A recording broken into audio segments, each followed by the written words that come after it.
On the east coast of America, an advocate of combination therapies is Dr. Raymond Chang.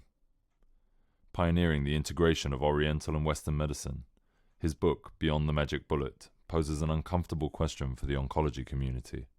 Oncology thinking somewhat followed infectious disease treatment thinkings because the first original breakthrough in achieving a cure for any disease came in the infectious disease field, where it's possible with the discovery of penicillin and so forth. Single antibiotics, single chemical moieties were able to eradicate, cure, literally, serious medical conditions like tuberculosis, like syphilis. That was then applied to cancer with the same logic behind. Well, if we find the right chemical, maybe we can eradicate cancer, just like we can eradicate tuberculosis. And then that mode of thinking dominated oncologic therapy. For over a century, at least, we think that most diseases, if you simply find the right key, you should be opening the door.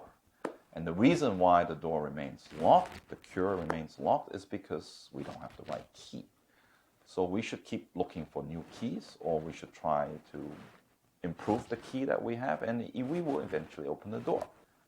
What if this door has multiple locks? Then you keep looking for one key, it's not going to open the door, no matter how hard you look.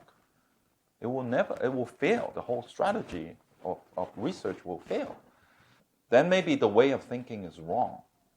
It's not that we need better drugs, but we need to know better how to deploy what we have already. Maybe we have cure or control already in our hands, except that we're not using things properly. As proved to be the case with childhood leukemia and AIDS, it was the combination of existing treatments that delivered the breakthrough. Today, infectious disease treatments follow this logic.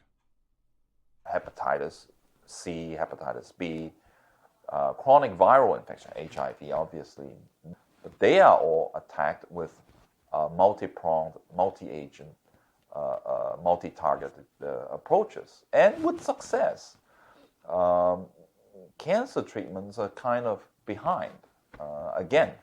So hopefully it will follow the lead of the infectious disease practitioners. Yeah. The idea of a cocktail approach to cancer treatment has gained adherence amongst the oncology community.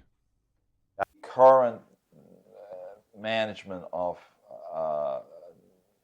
brain cancer, as well as many other cancer conditions, involve a multidisciplinary approach where surgery is deployed, radiation is deployed, chemotherapy is deployed, and targeted therapies are deployed. So one can argue that it is already, in a way, it's already a mix or a cocktail. It's not just one single therapy. But much more can be done. Many other drugs can be used without much toxicity and without much even cost concerns. They're simple drugs. Although there is general consensus on the advantages of the cocktail approach, there is disagreement about how much information is needed to start combining untested treatments together.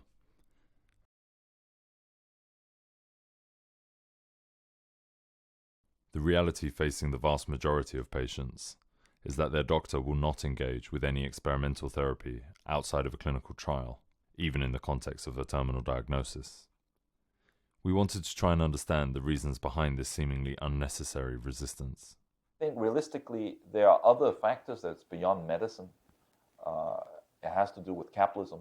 It has to do with healthcare structures, systems, and so forth. Monotherapy is easier to carry out. If something goes wrong, it's clear that what's wrong, because you're giving one treatment at a time. So if the patient has a severe side effect, you know it's that drug. Regulatory-wise, it is very difficult to get studies going involving multiple agents, because let's say if you have 5 agents, instead of testing one thing at a time, then you have to test A against B plus C plus D plus E, or A plus B against C plus D plus E. There are then, to the power 5, so many different variations possible. That means you have to do so many studies. Practically, it's almost impossible to study these things if it becomes complex. So a simple monotherapy approach is easier, cleaner for management purposes, but may not be as effective.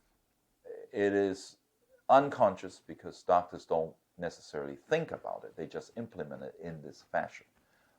This is the way how studies are done.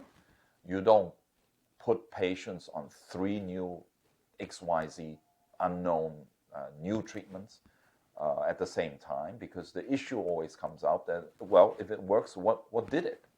And we don't know. That is not acceptable to science. You have to be careful that doctors need to be scientific, but when you're treating the patient, is it for science or is it for the patient? Okay, sometimes we forget